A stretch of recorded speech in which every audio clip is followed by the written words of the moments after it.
মানুষ চাইছে যে পশ্চিমবঙ্গের সার্বিক উন্নয়ন, আজকে স্বাস্থ্যের বেহাল অবস্থা, আজকে স্বাস্থ্য কর্মসংস্থানের বেহাল অবস্থা, শিক্ষার বেহাল অবস্থা, রাস্তা আজকে যে মমতা ব্যানার্জি পথশ্রী বলছে সেই পথশ্রী আজকে হতশ্রী।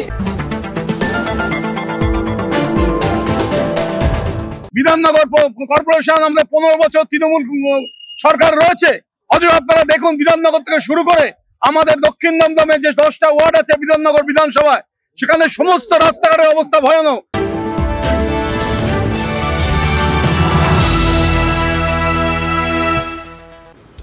রবিবার সকাল হঠাৎ করেই ভিআইপি রোড সংলগ্ন বাঙুরের সার্ভিস রোডে জড়ো হলেন বিজেপি কর্মী সমর্থকরা। হাতে রয়েছে কলা গাছ ও ব্যানার প্ল্যাকার্ড। অভিযোগ, লেক টাউন এবং বাঙুরের একাধিক রাস্তার হাল এতটাই খারাপ যে প্রায় চলাচলের অযোগ্য।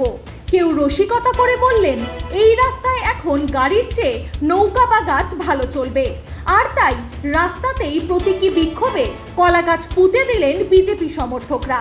তাদের দাবি, বহুবার জানানো সত্ত্বেও রাস্তা সারানোর কোনো উদ্যোগই নেননি স্থানীয় বিধায়ক ও দমকল মন্ত্রী সুজিত বসু। পশ্চিমবঙ্গের সর্বদা মানুষ চাইছে যে পশ্চিমবঙ্গের সার্বিক উন্নয়ন, আজকে স্বাস্থ্যের বেহাল অবস্থা, আজকে স্বাস্থ্য কর্মসংস্থানের বেহাল অবস্থা, শিক্ষার বেহাল অবস্থা, রাস্তা আজকে যে মমতা ব্যানার্জি পথশ্রী বলছে সেই পথশ্রী আজকে হতশ্রী। নয়াঞ্জলি ভরাট করেছে, নয়াঞ্জলি ভরাট করেছে। আর এই যে অনুমতি আছে তো, অনুমতি আছে তো এখনো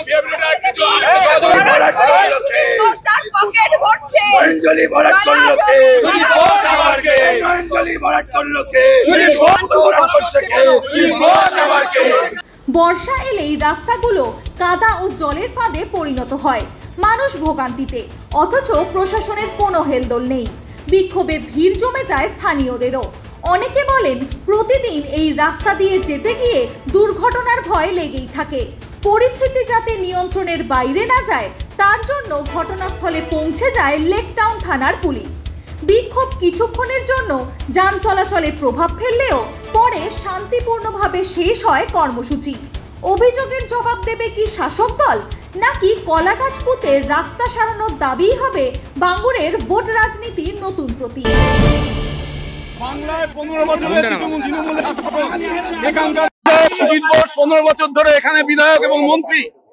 বাংলার শাসন 15 বছর তৃণমূল সরকারে, 15 বছর ধরে এখানকার বিধায়ক তথা মন্ত্রী সুজিত বোস এখানকার বিধায়ক। আমাদের সাউথ দমদম পৌরসভা বিধাননগর কর্পোরেশন আমরা 15 বছর তৃণমূল সরকার রয়েছে, অথচ আপনারা দেখুন বিধাননগর থেকে শুরু করে আমাদের দক্ষিণ দমদমে যে 10টা ওয়ার্ড আছে বিধাননগর বিধানসভায়, সেখানে সমস্ত রাস্তাঘাটের অবস্থা ভয়ানক। আপনারা যেখানে দাঁড়িয়ে আছে আপনারা দেখতে পাচ্ছেন এর সামনে 22 তলা বিল্ডিং উঠছে, একটা পাড়ার মধ্যে 22 তলা বিল্ডিং উঠছে। দেখুন লক্ষ লক্ষ কোটি কোটি টাকা পৌরসভা আয় করছে, হয়তো রাস্তাঘাটে এই বেহাল দশা। বড় বড় লরি 20 চাকা 24 চাকা 25 চাকার গাড়ি এখানে ঢোকে, রাস্তারও ভাঙচুর ভেঙে চুরে অবস্থা করে দিয়েছে।